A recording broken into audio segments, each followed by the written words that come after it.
বন্ধুরা কিছুদিন আগে সংগঠিত এসএসসি এবং তার কিছুদিন আগে সংগঠিত এসএলএসটি পরীক্ষা প্রায় কমপ্লিট। এবার স্টুডেন্টদের মনে একটাই কোশ্চেন, সেটা হচ্ছে আপার প্রাইমারি টেটের নোটিফিকেশান কবে আসছে। ঠিক আছে, আপার প্রাইমারি টেট নিয়ে একটা গুরুত্বপূর্ণ আপডেট, সেটা আলোচনা করবো আজকের এই ভিডিওর মাধ্যমে। কাজে আজকের এই ভিডিওটা সম্পূর্ণ থাকছে আপার প্রাইমারি রিলেটেড, সেখানে বয়স, বেতন, যোগ্যতা, সিলেবাস কী থাকছে এবং নোটিফিকেশান কবে তোমরা দেখতে পাবে, সমস্ত কিছু স্টেপ ওয়াইজ আলোচনা করবো আজকের এই ভিডিওর মাধ্যমে। কাজেই তোমরা যারা ভিডিও দেখছো লাইক করো, চ্যানেল তো তাহলে সাবস্ক্রাইব করে দিও, আশা করছি একটু হলেও উপকার আসবে। আমি ইতিমধ্যে আমাদের টেলিগ্রাম চ্যানেলে তোমাদের পিডিএফটা সেন্ড করে দিচ্ছি, তোমরা চাইলে ওখান থেকে দেখতে পারো, বা তোমরা ডেসক্রিপশন লিঙ্ক দেওয়া থাকলে ওখান থেকেও জয়েন হতে পারবে। আর যারা সাবস্ক্রাইব করোনি তারা সাবস্ক্রাইব করে দিও, আর যারা একটা শেয়ার মনে হয় তারা কিন্তু শেয়ার করে দিও। তো চলো আজকের ভিডিও শুরু করা যাক। দেখতেই পাচ্ছ এখন আমি আছি, চলো দেখে নেওয়া যাক কী বলা হয়েছে এবং সিলেবাস, বয়স, বেতন সমস্ত কিছু কিন্তু আমরা দেখে নিই। তো দেখতে পাচ্ছ এখন আমি আছি ওয়েস্ট বেঙ্গল স্কুল সার্ভিস কমিশনের অফিসিয়াল ওয়েবসাইটে। অ্যাজ সাচ এটা হচ্ছে তোমাদের প্রভিশনাল এসএসসি এবং আপার প্রাইমারি লেভেল ক্লাসের যে ক্যান্সেলেশনটা হয়েছিল সেটা রিগার্ডিং নোটিশই হয়েছে। তার পরবর্তীকালে কোনোরকম নোটিশ, মানে এটা 23 তারিখে নোটিশ প্রকাশিত হয়েছে, তার পরবর্তীকালে আর নোটিশ দেখা হয়নি। তো চলো আমরা একবার দেখে নিই বয়স, বেতন, যোগ্যতা কী বলা হয়েছে। আপার প্রাইমারি টেটের যে সিলেবাস সেটা এক নজরে দেখে নাও। ঠিক আছে, শিক্ষাগত যোগ্যতা নিয়ে অনেকেই কনফিউশন। তুমি যদি 50% মার্কস পাও, ঠিক আছে, স্নাতক স্তরে এবং সাথে সাথে বিএড থাকতে হবে, তাহলে তুমি অ্যাপ্লাই করতে পারবে। অথবা তুমি যদি গ্র্যাজুয়েট হও, সঙ্গে ডিএলএড থাকে, তাহলে কিন্তু তুমি অ্যাপ্লাই করতে পারবে। ঠিক আছে, স্নাতক পাস করলেই হবে, either it will be maybe DElEd অথবা বিএড, যে কোনো কিছু হলেই হবে, তবে 50% মার্কসটা যেন ম্যান্ডেটরি হয়। এবার যারা ডিএলএড করছে তারা কি অ্যাপ্লাই করতে পারবে, বা বিএড যারা করছে তারা কি অ্যাপ্লাই করতে পারবে? অবভিয়াসলি তারাও কিন্তু অ্যাপ্লাই করতে পারবে। নিয়োগ পদ্ধতি হচ্ছে তোমাদের প্রথমে লিখিত মার্কস হবে, তারপরে ইন্টারভিউ হবে। এটা হচ্ছে সিলেকশন প্রসিডিওর। প্রথমে লিখিত পরীক্ষা, পাস করলে ইন্টারভিউ। ঠিক আছে, এবার যে লিখিত পরীক্ষার যে ধরন, সে ধরনটা একবার দেখে নাও। মানে সিলেবাসটা অনেকেই জিজ্ঞেস করছিল, এই হচ্ছে তার সিলেবাস। তোমার দেখো 150 মিনিট সময় থাকবে, টোটাল 150টা কোশ্চেন, 150 মার্কসের, অর্থাৎ প্রতিটা কোশ্চেনে 1 মার্কস করে, নেগেটিভ মার্ক থাকছে না। টোটাল 150খানা কোশ্চেন থাকবে, সময় তুমি পাবে 150 মিনিট, তার সাথে তোমার হচ্ছে 150 নম্বরের কোশ্চেন। ঠিক আছে, এবার সিলেবাসটা ভিত্তি দেখো, শিশু বিজ্ঞান, চাইল্ড স্টাডি, এই ব্যাপারটা থাকছে, তারপরে বাংলা থাকছে, তারপরে ইংরেজি থাকছে, তারপর দেখো এদের 30 নাম্বার করে সমস্ত কিছু থাকছে। তুমি যদি আর্টসের স্টুডেন্ট হও তখন হিস্ট্রি, সমাজবিদ্যা, সোশ্যাল সায়েন্সে থাকছে। আর তুমি যদি সায়েন্সের স্টুডেন্ট হও তখন এই জায়গায় তোমার বিজ্ঞানটা কিন্তু, ম্যাথ আর বিজ্ঞান এই দুটো কিন্তু পার্ট কিন্তু অ্যাড হয়ে যাচ্ছে। এটা অনেকে কনফিউশন ছিল, আশা করছি ব্যাপারটা কিন্তু তোমরা বুঝতে পেরেছো। এখানে একটা কথা বলে রাখি, গণিত বিজ্ঞান ফর সায়েন্স স্টুডেন্ট, যেটা আগে বললাম, আর সমাজবিদ্যা ফর আর্টস স্টুডেন্ট, সোশ্যাল সায়েন্সের ব্যাপারটা। ঠিক আছে, আর এইটার ডিটেলস ভিডিও আমি দিয়ে দিচ্ছি তোমাদের টেলিগ্রাম চ্যানেলে, এই পিডিএফটা দিয়ে দিচ্ছি, তোমরা ওখান থেকে সরাসরি পেয়ে যাবে। ঠিক আছে, ওখান থেকে তোমরা কিন্তু ডাউনলোড করতে পারবে।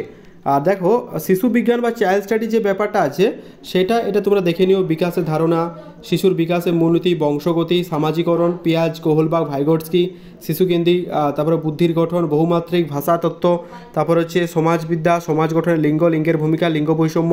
ঠিক আছে, শিক্ষার্থীদের সাথে ব্যক্তিগত পার্থক্য, শিক্ষার্থীর মূল্যায়ন, যেটা চাইল্ড স্টাডি যে আছে, তোমরা ডুয়েলএড বিএডে যারা করছো তারা তো অবশ্যই জানো।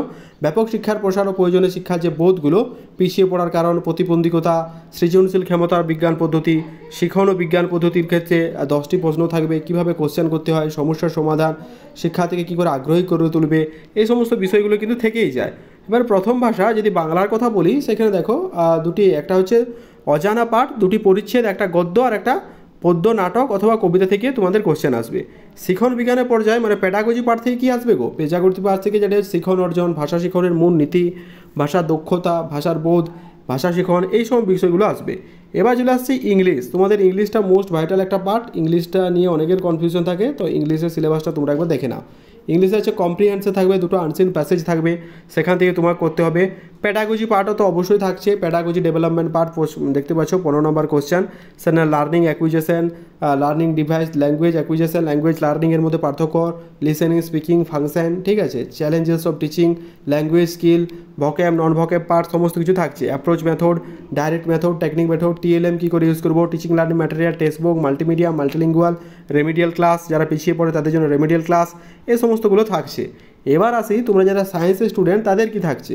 তোমাদের ম্যাথ থাকছে, যেখানে ম্যাথের কতগুলো, অ্যারিথমেটিকের যে কতগুলো তথাকথিত পার্ট চলে আসছে কম্পিটিটিভে, সেটাই আছে। যেমন হচ্ছে রিয়েল নাম্বার আছে, বীজগণিত আছে, জ্যামিতি আছে, পরিমিতি আর ডেটা হ্যান্ডলিং, এই পার্টগুলো আছে। তোমরা যারা সায়েন্সের স্টুডেন্ট বা ম্যাথ নিয়ে আছো, কম্পিটিটিভ আছো, তারা তো জানো। এবার চলে আসছি প্যাডাগজির পার্ট বলতে গণিত শিক্ষার প্রকৃতি বৈশিষ্ট্য, গণিত শিক্ষার পিছিয়ে পড়ার কারণ, গণিতের ধারণা, গণিত শিক্ষার মূল বস্তু, শিক্ষাগত বিষয়বস্তু, ঠিক আছে, গণিত কীভাবে পদ্ধতি, গণিত শেখার উদ্দেশ্য লক্ষ্য, এই সমস্তগুলো থাকছে। এবার যারা সায়েন্সের পার্ট আছে তারা হচ্ছে খাদ্য, বাসস্থান, এই পার্টগুলো তোমরা দেখে নিও। কাজ আছে, ধাতু, তড়িৎচুম্বকত্ব। প্যাডাগজি পার্ট থেকেও একই, বিজ্ঞানের প্রকৃতি, কাঠামো, তা বিজ্ঞানের পদ্ধতি, মূল্যায়ন, সমস্যা, সমস্ত কিছু কিন্তু থাকছে, তোমরা কিন্তু এখান থেকে চেক আউট করে নিও। এবার চলে আসছি যারা আর্টসের স্টুডেন্ট, সোশ্যাল সায়েন্সের এই সিলেবাসটা কী। তুমি যদি হিস্ট্রি মানে ইতিহাস থেকে যদি আছে তাহলে হচ্ছে দেখো কখন, কোথায়, কিভাবে, প্রথম সমাজ, কৃষি, পশুপালন, শহর, রাজ্য, সাম্রাজ্য, রাজনৈতিক, সমস্ত কিছু থাকছে। দিল্লি সুলতান, স্থাপত্য, তারপরে দেখো নারী, কোম্পানি শক্তির, আঞ্চলিক শক্তির বহিঃপ্রকাশ, 1857 যুদ্ধ, জাতীয় আন্দোলন, স্বাধীনতা, পরে ভারত, সমস্ত কিছু কিন্তু এখানে স্টেপ ওয়াইজ দেওয়া আছে। এবার চলে এসেছি ভূগোল বা জিওগ্রাফি যে পার্টগুলো থাকছে, সমাজবিদ্যা, গোলক, নক্ষত্র, বায়ু, জল, কৃষিকাজ, এই ব্যাপারগুলো কিন্তু থেকে যাচ্ছে। এবার সামাজিক মানে সোশ্যাল এবং যে পলিটিক্যাল জীবন, ঠিক আছে, সোশ্যাল আর পলিটিক্যাল লাইফ থেকে বৈচিত্র্য, সরকার, স্থানীয় সরকার, জীবন গঠন, গণতন্ত্র, রাজ্য সরকার, সমস্ত কিছু কিন্তু থাকছে, তোমরা দেখে নিবে একবার। লিঙ্গগত বৈশিষ্ট্য, সংবিধান, ঠিক আছে, মেনলি পলিটির ব্যাপারটা থাকছে, সংসদীয় সরকার, যৌথ সরকার, সামাজিক সরকার, ঠিক আছে, এই ব্যাপারগুলো থাকছে। শিক্ষা সম্বন্ধীয় বিষয় সম্বন্ধে যেগুলো প্যাডাগজিক্যাল পার্ট, সেই প্যাডাগজিক্যাল পার্ট হচ্ছে প্রকল্প কর্ম, মূল্যায়ন, জিজ্ঞাসা, সমালোচনক, ঠিক আছে, সামাজিক বিজ্ঞান, এই পিডিএফটা আমি দিয়ে দিচ্ছি, তোমরা কিন্তু ওখান থেকে পেয়ে যেতে পারবে। এবার আসছি, এটা গেল মোটামুটি একটা সিলেবাসের কনসেপ্ট। ভ্যাকেন্সি কবে নাগাদ আসবে? দেখো ভ্যাকেন্সি কিন্তু পুজোর পরে, একটা পুজোর পরে ভ্যাকেন্সি বেরোনোর কিন্তু একটা প্রবল সম্ভাবনা রয়েছে।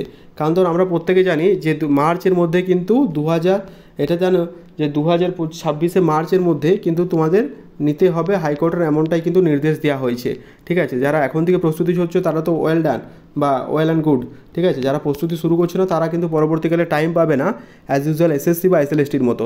সুতরাং এই ব্যাপারটা কিন্তু একটু দেখে নিও তোমরা, কিন্তু যারা প্রস্তুতি নিচ্ছ বা প্রস্তুতি নিচ্ছ ভালো করেই প্রস্তুতি নিও, কেন খারাপ করে নিবে। আর একটা বিষয় দেখো, একটা বিষয় যেটা তোমাদের বলবো সেটা হচ্ছে আইপার প্রাইমারি লেভেলের যে তোমাদের একাডেমিক মার্কস সেটা কিন্তু 10 মার্কসের হবে। তার আগে তুমি যদি এটা দেখো বুঝতে পারবে মার্কস ডিস্ট্রিবিউশনের এই ব্যাপারটা বুঝতে পারলে তুমি বুঝতে পারবে টেট ওয়েটেজ। ধরো 150 মার্কসের পরীক্ষা 150, তো সেখানে যদি কেউ 150 পায় তবেই সে 40 মার্কস পাবে টেট ওয়েটেজে, ঠিক আছে, আদারওয়াইজ কিন্তু পাবে না। রিটেন এক্সাম যেমন তোমাদের 25 মার্কস, ঠিক আছে, রিটেন এক্সাম হবে ওএমআর বেস 25 মার্কসের হবে, ওরাল ইন্টারভিউ 15 নম্বর হবে, ডেমোস্ট্রেটেড লেকচার 5 মার্কসের হবে, আর দেখতে পাচ্ছ যদি টিচিং এক্সপিরিয়েন্স থাকে তবে 5 নাম্বার, আর একাডেমিক কোয়ালিফিকেশনের ক্ষেত্রে তোমাদের 10 নাম্বার। টোটাল এসে 100 মার্কসের মধ্যে তোমাদের কিন্তু ওয়েটেজটা করা হবে ওভারঅল যেটা পার্সেন্টেজ। তো এতটাই ছিল আপডেট। যারা আপাই পাবনা দিবে তারা ভিডিওটা দেখো, আশা করছি কানেক্ট করতে পারবে। বাকি আপডেট পরবর্তীকালে শেয়ার করা হবে। Wish you all the best and thank you very much. আমি আমাদের টেলিগ্রাম চ্যানেলের সমস্ত পিডিএফটা দিয়ে দিচ্ছি, তোমরা ওখান থেকে জয়েন হতে পারবে। দেখা হচ্ছে পরের বন্ধুদের, ততক্ষণ অবধি ভালো করে প্রিপারেশন নাও। Wish you all the best, thank you.